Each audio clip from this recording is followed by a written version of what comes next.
మన world cup win అయినాం మావా. సాధించినావు. నువ్వేం చేస్తున్నావు రేడా? మళ్ళీ ఒకసారి హైలైట్ చూస్తున్నా.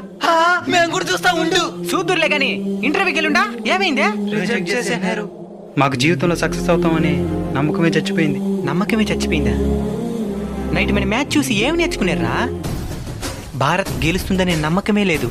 ఇద్దరు బ్యాట్స్మెన్లు ఫామ్ లో ఉండి 30 బాళ్ళకి 30 రన్స్ మాత్రమే కొట్టాల్సిన పరిస్థితి నుంచి పోరాడి 7 పరుగుల తేడాతో ఘన విజయం సాధించిన మన టీమిండియాని చూసి మనం ఏం నేర్చుకున్నాం?